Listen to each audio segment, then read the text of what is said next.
panel discussion right now. We have Louisa. Round of applause. Thank you.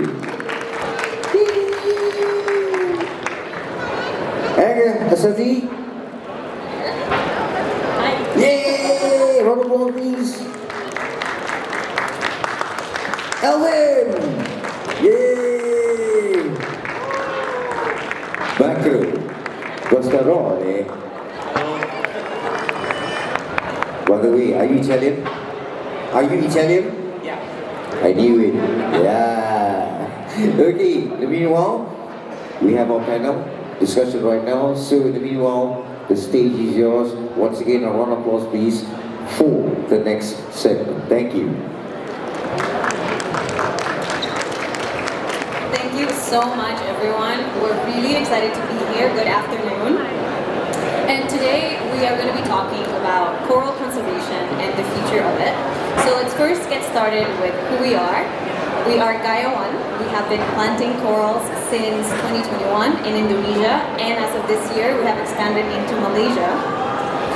And so today, we've seen a rise in coral conservation projects all over the world. And so the question becomes, what is our goal collectively, and can we actually save coral reefs with all of the work that we're putting in? And to answer that question, we have a spectacular panel today. Can you all hear me properly? Yes? Okay, perfect. We have a spectacular panel, so we'll start from the left. Marco is actually our incredible underwater photographer, so all of the photos that you see on our social media, that's Marco. He's also the head of our diving center. He's a PADI instructor and has been in the industry for several years. Round of applause for Marco.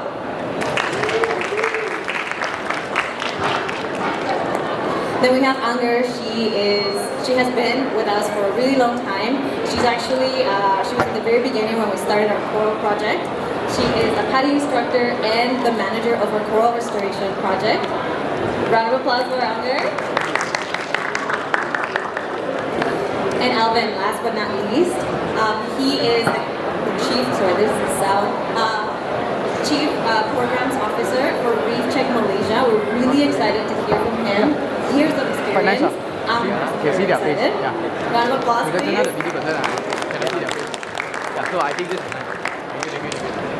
Okay, so we'll get started with the first question. So, Alvin, Reef Check has been in the industry doing coral restoration since 1996. That's actually born 28 years. That is quite that is quite impressive. So we're noticing that in the last couple of years, coral restoration has grown, has become very cool. And so I'm very curious to hear your experience and to understand the history of coral restoration. How did we get here? How is it cool? And what is the current state? Okay, so actually Reef Check started doing surveys back in the year, right? In 1996 when they started, it was just surveys. They were monitoring the health of coral reefs around the world.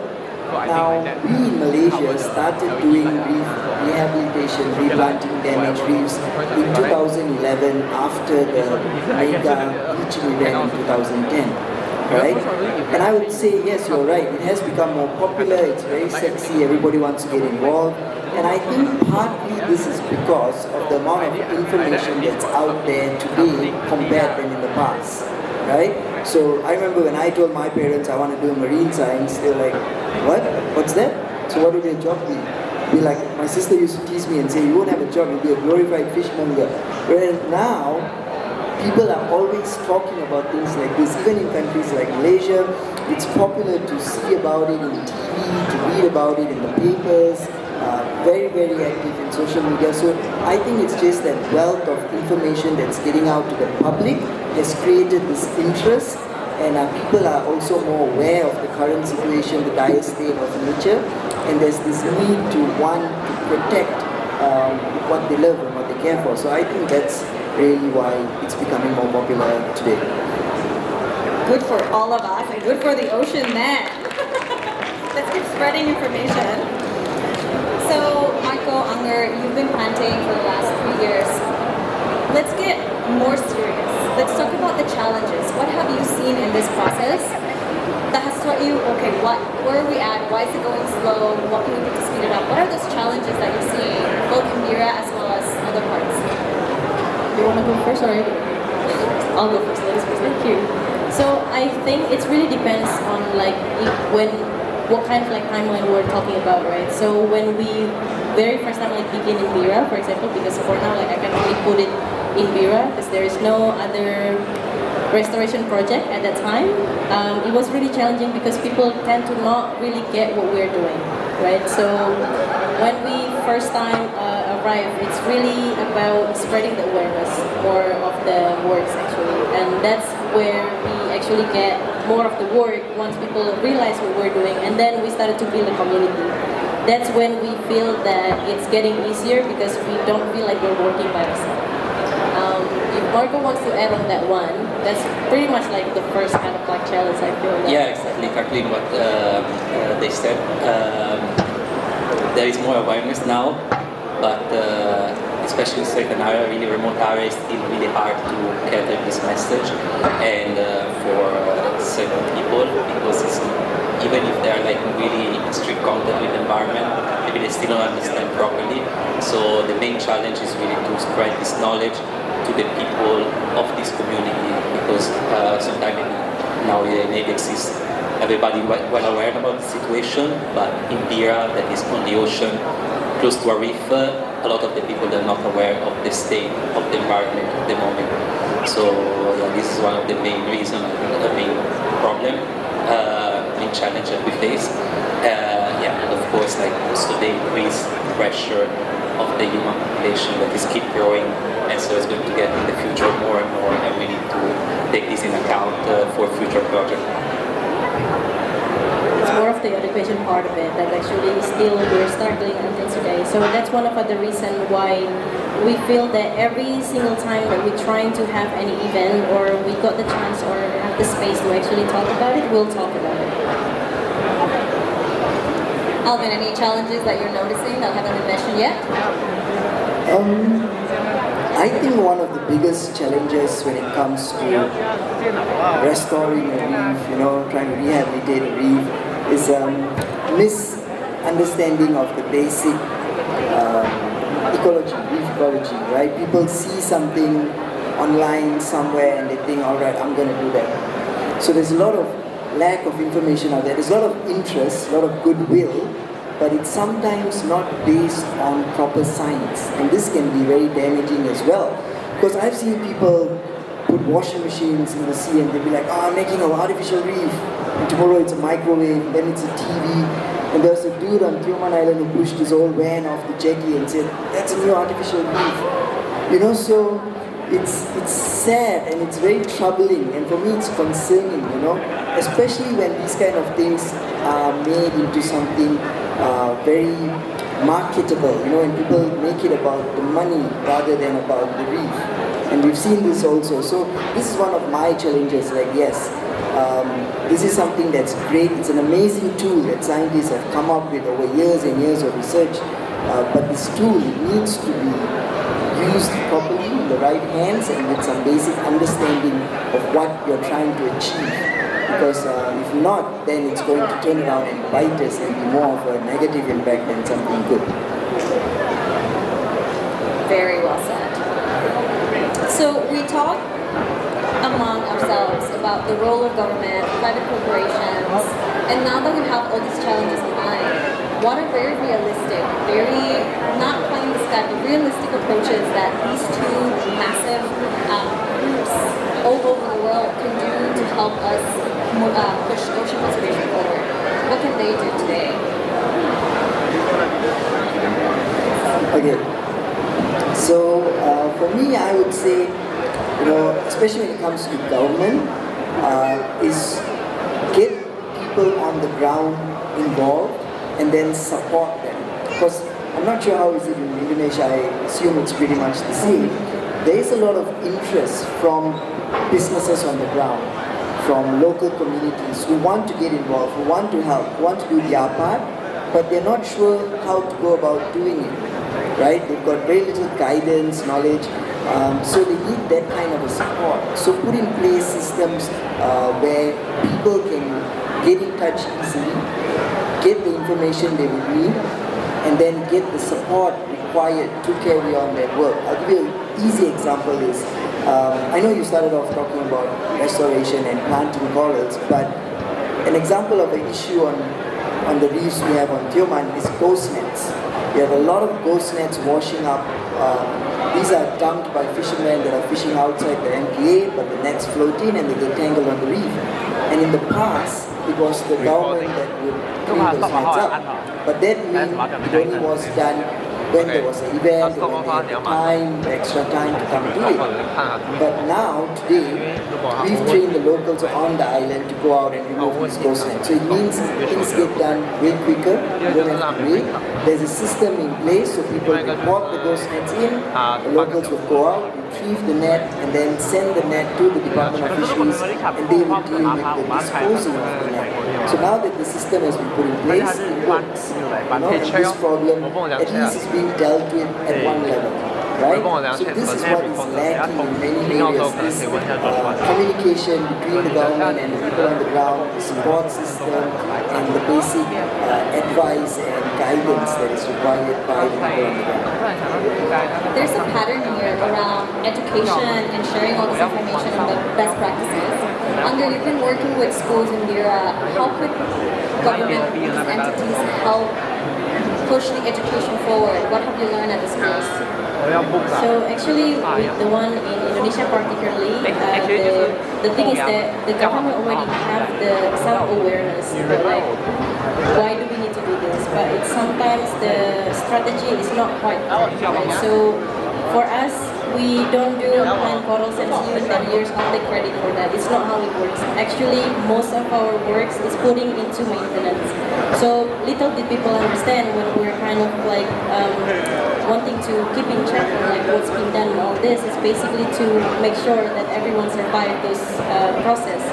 And the one in Mira is that that's what's been happening. Sometimes like the government has this project and they kind of like a one-time thing. So you just drop a whole bunch of different artificial reefs and then leave it and say goodbye and see you next time. So what happened is that all of those, like most of the project we saw, it's failed due to like whatever is the challenge, the actual challenges when it comes to like the natures, right? So we were already started to talk with some of our local collaborator, basically our partner. So because his wife is like working as a teacher, so that's where I came in contact with them and having this class every now and then with all of his kids. And he already proposing to me to involve in the project that they're trying to set. So basically they want to have, it's almost like they have to put it in the class. So it's like one a week kind of things during the class about environmental awareness, especially about the ocean because they live very closely to the ocean. It's kind of sad to see the kids don't see what I saw, because it can be like it's the good thing and then the not good thing, they don't see this. So it's part of it for us now. It's like how do we move forward for it, right? And at the moment we're leaning toward this. So there's only so much we can do, but so far we're trying to push it into like at least the local educations around the area. Okay, thank you so much for that. Marco, the last 5 years, I mean, there's still a lot of climate change deniers, but the last 5 years have really shown us with the natural disasters that there's really no time to waste, right? If you have your eyes wide open, you'll see that this is the time to act. It's been the time to act for the last several years, but we really cannot waste any more time. So what does the future of conservation look like? What should we all know that resources are limited. So what should we be doing? And more importantly, what should we not be doing to have the highest amount of impact? So especially in the last few years, honestly, this year we see a massive bleaching event that is going on now in Malaysia at this moment where we're talking, and we had in Indonesia a few months ago, and Indonesia destroyed a big portion of the reef in our area. So now it's really under the eyes of everybody. Everybody will dive and see the direction that we are going through, and so now is really the time to turn and to change and start to take action, because at the end, coral restoration is turning a minus into a zero, because we never, the nature itself should be fine, is fine, that doesn't need to get better. But the problem that we are destroying it. So we need to mitigate the damage that we are creating. We're not like making anything better, because nature by itself is already perfect. The problem that we are destroying it. So we really need to start, as divers especially, but as human, to think about that our action as consequence, in every aspect of our life. So, and you don't need to do coral restoration to have an impact on the environment. Your daily life can have an impact, but requires sacrifice. Unfortunately, a lot of people don't realize that not using a straw is not a sacrifice. It's just be smart.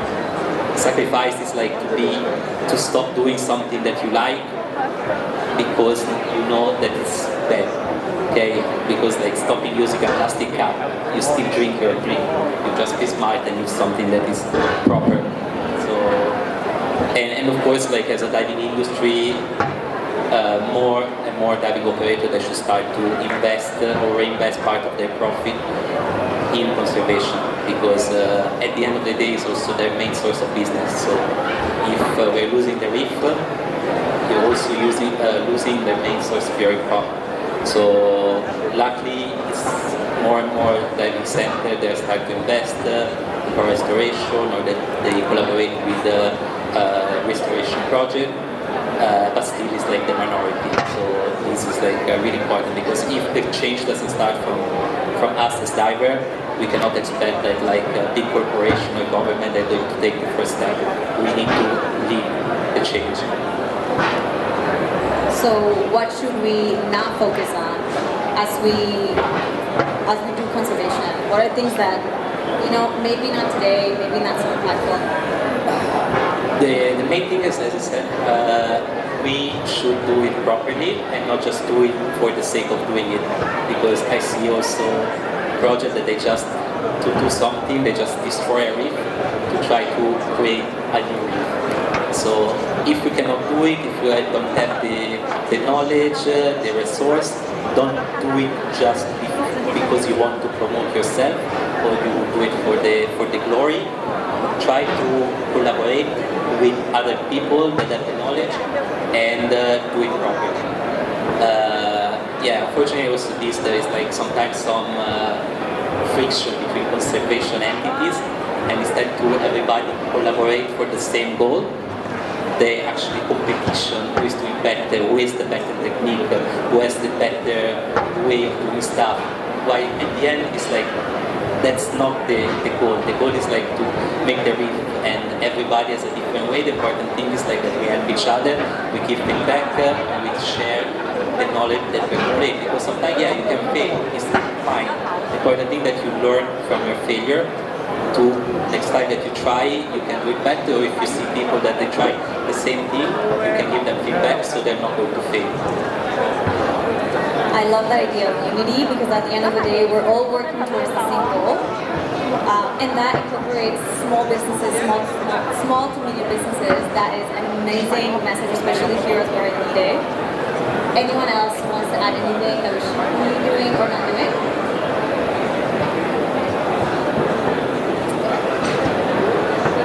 No, so I'll say, I'll add a bit to what you asked earlier about the future for conservation and for coral reefs. I think it's actually very promising. If I didn't, I would stop. I wouldn't work anymore in conservation because then I'm just wasting time, right? So I really think that there is a bright future, and simply it's because one of it, like you mentioned right at the start, more and more people are aware of the issues, more people are working to solve those issues, and the technology is changing as well, which is amazing, right? We are at the point of time where we not only know what are the issues, we also have the means to solve these issues, and we just need to go out and get as many people on board to solving them. So I definitely think there is a future for corals. I love that, and I'll circle back to that question or that point. So Anwar, we talk about if we were millionaires, that's when we would go on vacation. But let's be real, right? What is success to you? How do we know that we have fixed the problem and we can actually take a vacation? So I feel like as long as we're here, we are still becoming a source of problems. The only way to stop it is like when we started to be more aware of like what we're exactly doing, right? And I feel like there is no correct measurement about being success. I feel like it's that each different individual trying their best to fulfill like what's the gap in each different person what we're doing. Because for me, like we don't do things perfectly either. Like Marco said, we actually what we're doing is not about it's not about like fixing or all this. Like we're just giving back what we can, right? Like we've taken so much from the ocean, and it's only fair that we're actually giving back. So it's not about like something becoming, oh yeah, it's a heroic things to do, it's awesome or this. Yes, it makes you feel good, definitely that. But we also should remember each one of us that's in this room now, we owe it to the ocean. It's just part of it, I feel, and I think that on that measurement, I feel that it's only becoming a success if each different of us individually we can fill up the gap or each of the imperfections of like whoever's have it. Or as long as like everyone's trying their best to do it, that's a success for me. And yeah, I don't think I would take a holiday on that because it's just something that I really enjoy to do. Sorry everyone, none of us can take vacations. Okay, so we mentioned that we're seeing conservation becoming cooler, and I love that. But that means there's a lot of new entities coming into the playing field and making changes and making impact. So I want to hear from everyone. What are some key tips, recommendations for all these new dreamers who are doing conservation on water, on land? What can you tell them? Impart your wisdom.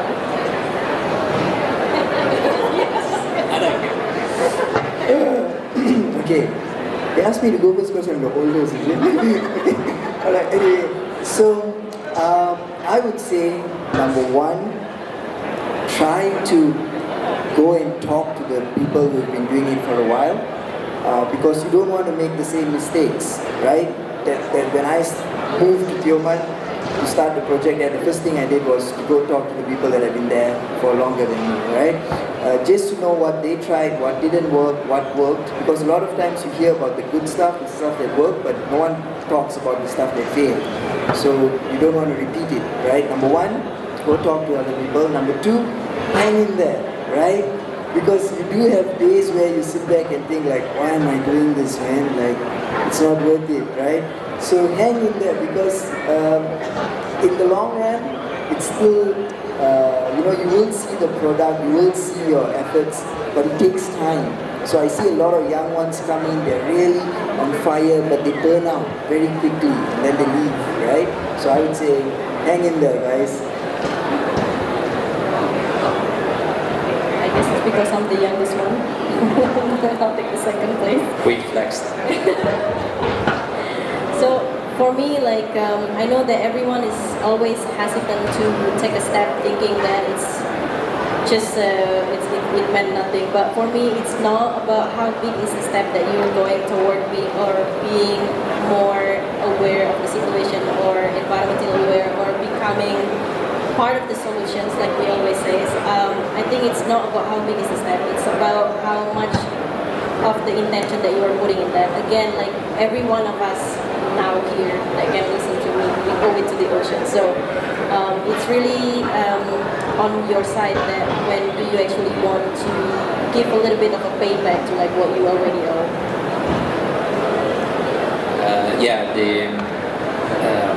If you start something, if you plan to start something, as Alvin said, you need to keep in mind that it's not something that you can do once just because you want to fill this gap in yourself, to feel, I'm doing something. Especially coral restoration is long. It's like Vincent, the founder of Ocean Gardens, said that coral restoration is a marathon, it's not a sprint. So it's going to take time. Is at the beginning maybe you didn't even see the result and everything doesn't seem to work. But if you want to do it, you need to keep pushing. Otherwise, don't even start and just go somewhere and have somebody that already doing it. They're going to need more your help instead to use try to start something new and abandon immediately.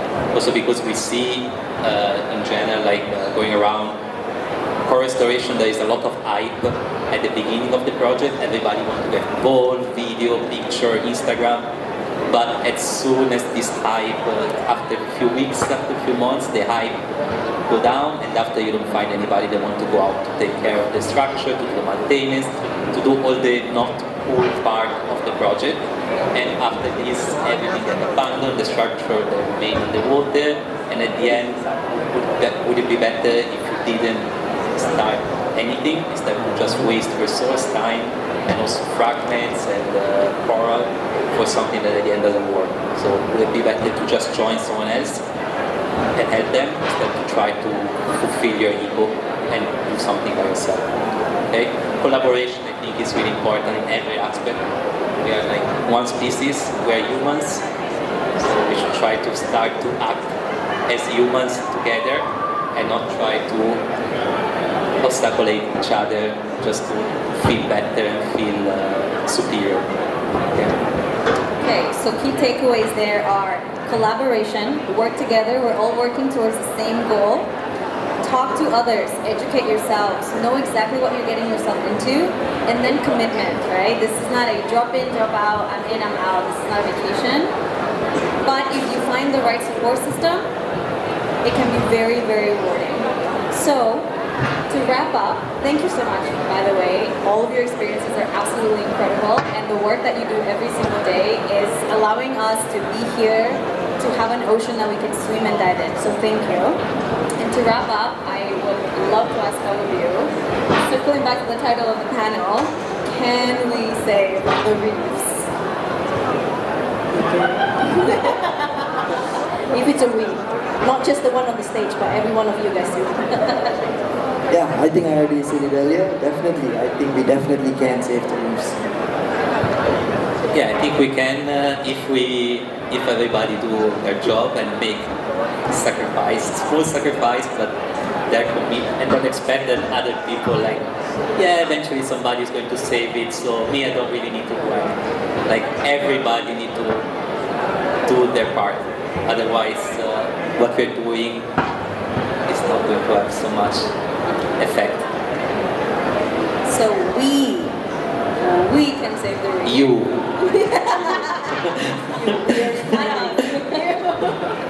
So we have 5 minutes left. If anyone has any questions for our panelists, this is the time.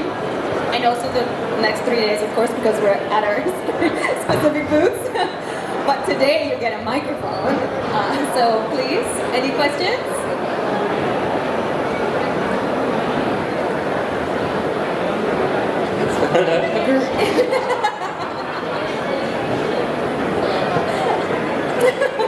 Okay, for all of you shy people, we're going to be around this entire weekend. Thank you so much. We really appreciate it. And Thank you so much, you guys.